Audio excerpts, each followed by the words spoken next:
And with that, it's time to move on to Las Vegas as we join with our good friend Andy Iskoe, who joins us from Vegas to get the Vegas vibe, to find out what's going on in Vegas these days. And Andy, I know there's a lot going on in Vegas these days because the NCAA basketball is heating up right now as we're speaking. Yeah, exactly, Mark. Good to join you again. And of course, the sports never really have a dull or a lull point. You think everything's going to drop after the Super Bowl is over. What do we have the following week? Well, we have the start of the XFL.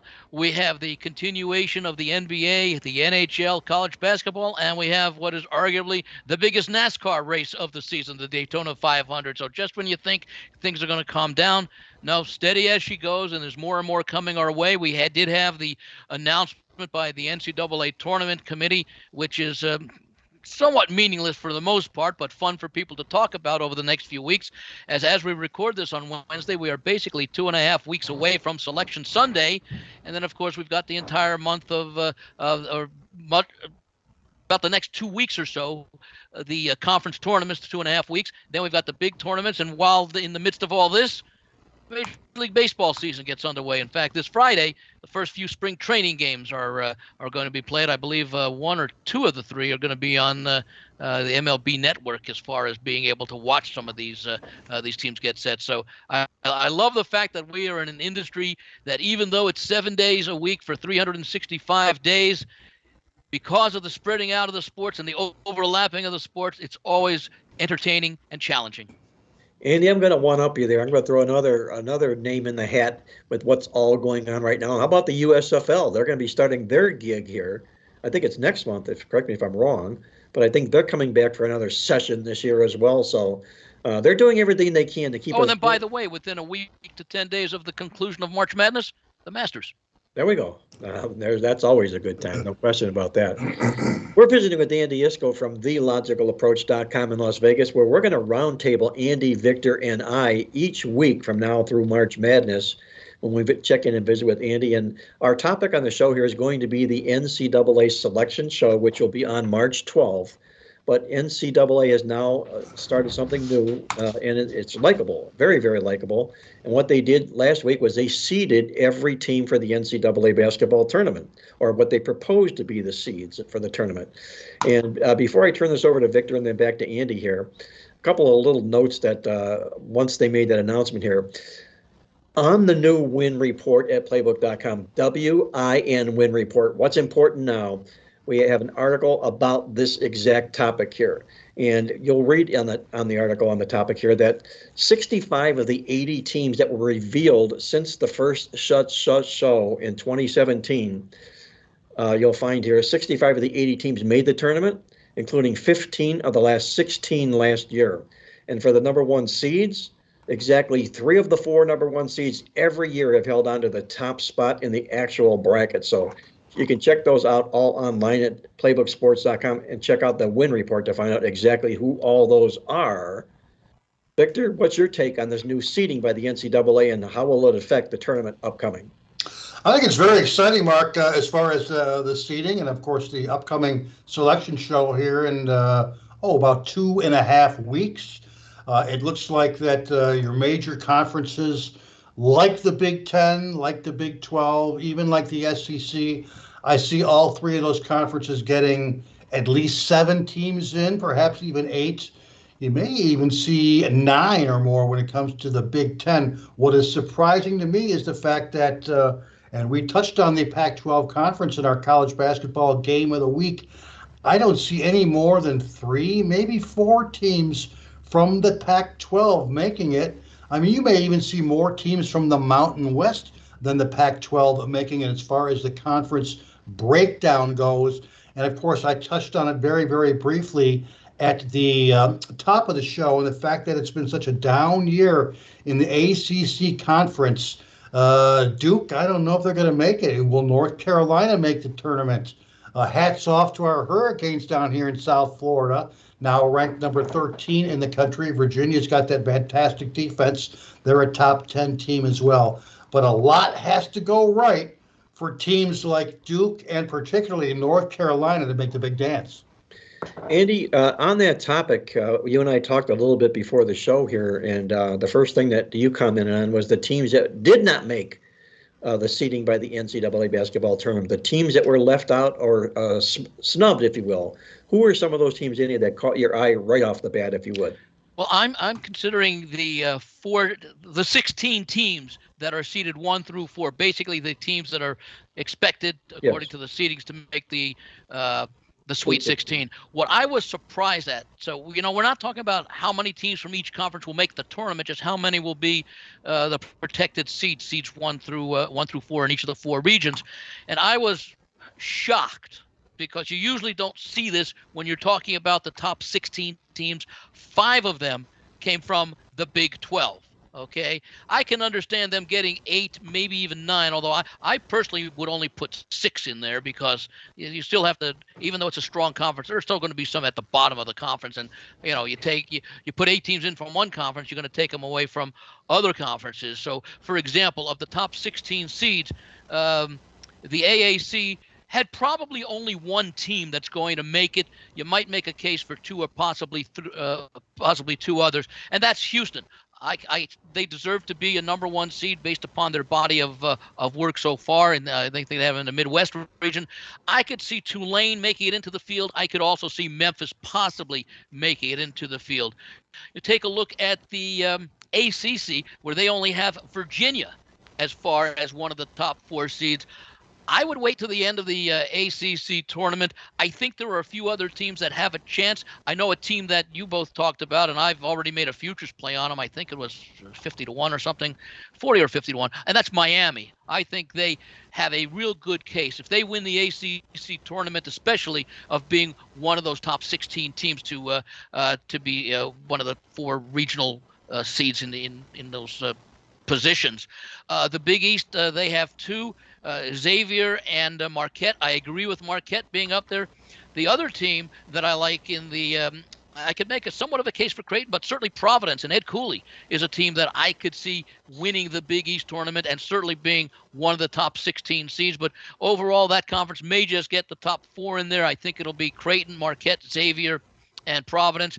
UConn, maybe with a big run, might knock out a team like a Creighton or something along those lines, depending upon how the rest of the season falls out. The Big Ten, who did they have in there? They had, I believe it was Indiana and Purdue. Purdue is fading. Indiana is somewhat surging. Team nobody's talking about, the second place team in the Big Ten, because you're not accustomed to seeing them. I think they've only been to 1 NCAA tournament in their history, and that's Northwestern, a very legitimate team. Big Ten is still a solid conference, but a very competitively balanced conference throughout. I think a team like a 9th or 10th place are like 9 and 7 in conference play, which is very good. So I was surprised that only 2 Big Ten teams, because Northwestern wasn't going to get a lot of recognition. In the SEC, the 2 teams they had in there were Alabama, a number 1 seed, in fact, the overall number 1 seed. And then they also had Tennessee, a team that's also been struggling a little bit of late, losing twice to Kentucky. I think Kentucky has played themselves into the field. I think you'll see a couple of other teams from the SEC, because I think they'll get probably 4 or 5. I actually have Texas A&M, who's having a fine but unnoticed season. Looking at I mentioned Kentucky, Alabama, Tennessee. I think Arkansas has a chance to make a nice little run as well, but only 2 of those teams in the top 16, which is unusual. The Pac-12, I think, Victor, you may be right. I kind of think the Pac-12 might get 3, and the Mountain West Conference might get 3. In addition to Arizona and UCLA, both of whom I agree to being one of the top 16 teams, although I disagree with UCLA as a number 2 seed being put in the Eastern bracket rather than one of the Midwest, well, they can't be in the West because Arizona is going to be there as the number 1 seed. But I might make a case for USC with a strong finish. They've played a decent schedule at the start of the season, and the other conference is considered the Atlantic 10. I really don't see anybody other than Virginia Commonwealth, who I think is in, even if they don't win the Atlantic 10 title. Dayton's in second place, but Dayton, which was a phony top 25 team at the start of the season, has continued to be somewhat erratic. And the West Coast Conference is interesting. Usually it's automatically conceded that Gonzaga is going to win the conference tournament, and be a high seed. Well, they will be in the tournament. They already are one of the top 16 teams. I think St. Mary's also is in the tournament as well. Whether they get a third team instead of the Pac-12 or the Mountain West. Mountain West is interesting, although they don't have a very good tournament record in recent years. It looks as though San Diego State is in, Boise State likely, and then maybe you choose between Nevada, Utah State, and possibly New Mexico, although New Mexico has faded down the stretch. So maybe they get third. I think it's hard to see them get four in like I think they did last year and a few years earlier when I believe each time they may have had one win in there, but I think they've lost one. They've had more than three teams in the tournament. So I'd say of the deserving teams, probably the one that, I could certainly make a case for Northwestern, even though they're not a basketball power. They are in second place. I thought they could have been one of the top seeds, but I think while I think the Big 12 is the best conference top to bottom, to get 5 of the top 16 teams as far as regional finalists or regional semifinal seeds, Sweet 16, I think that's a bit much.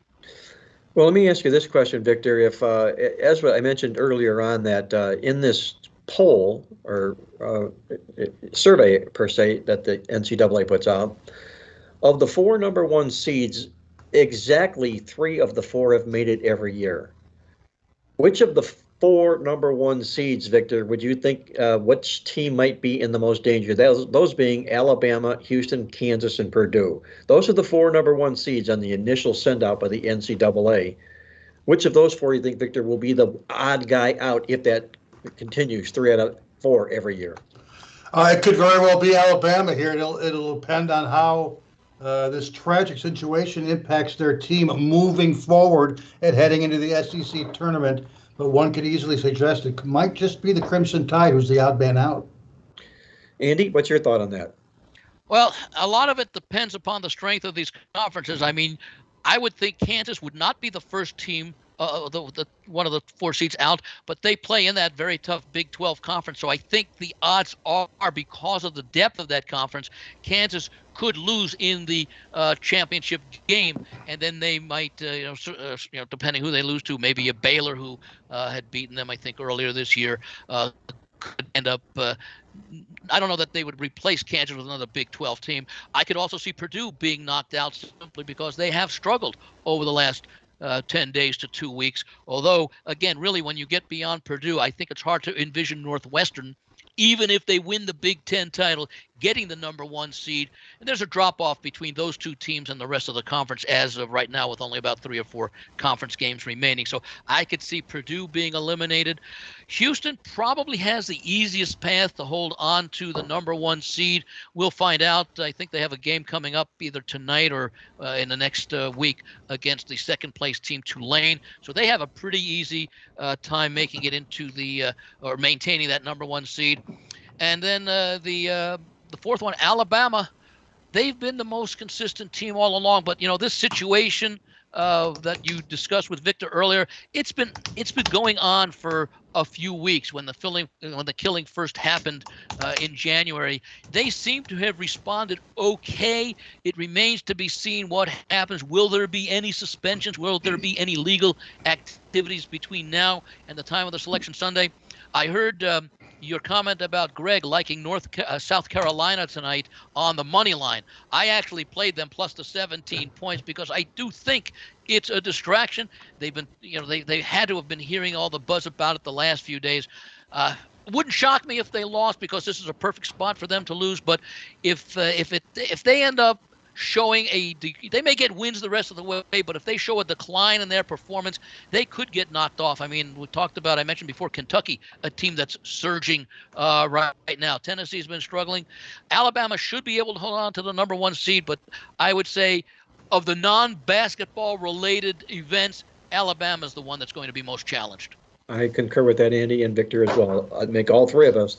I think Alabama being the number 1 seed that might be the most in jeopardy, at least as we're doing the show at this particular time.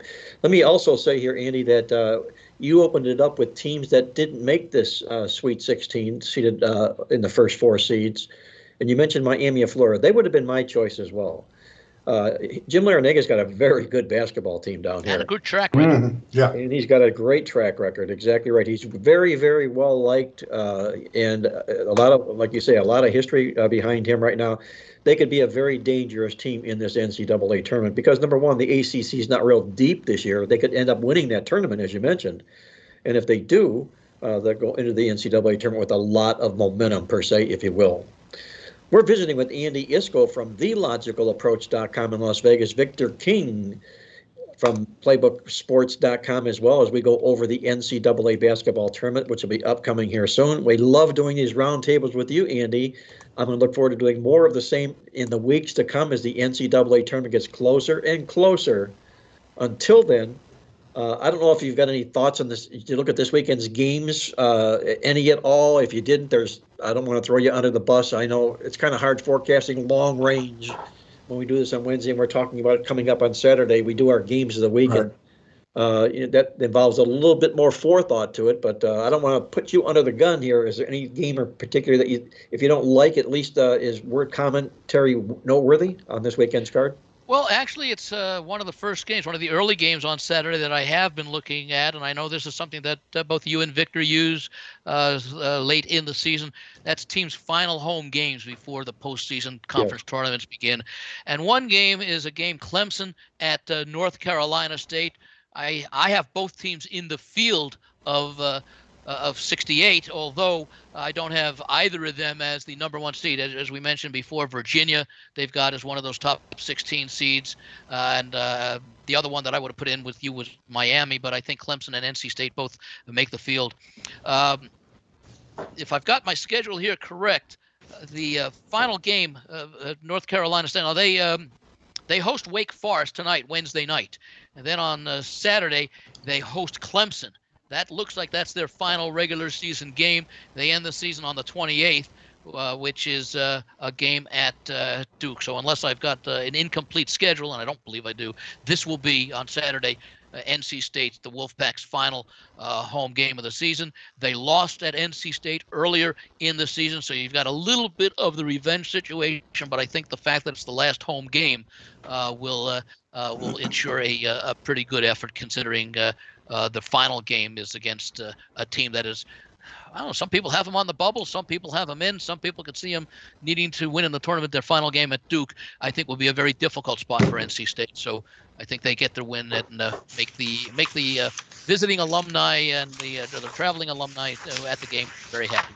Andy, on the Tobacco Road scene between NC State this weekend, looking at them in their possible final home game of the season. Andy, a great job on the show as always. We're going to look forward to catching up with you again next week as we go deeper and deeper into the upcoming NCAA basketball tournament. Until then, nothing but the best of success to you this weekend. Deeper and deeper and closer to one of the best times of the year. Victor, yes. Mark, all the viewers and listeners, let's have a great weekend as the best part of the basketball season is just ahead of us, just on the horizon.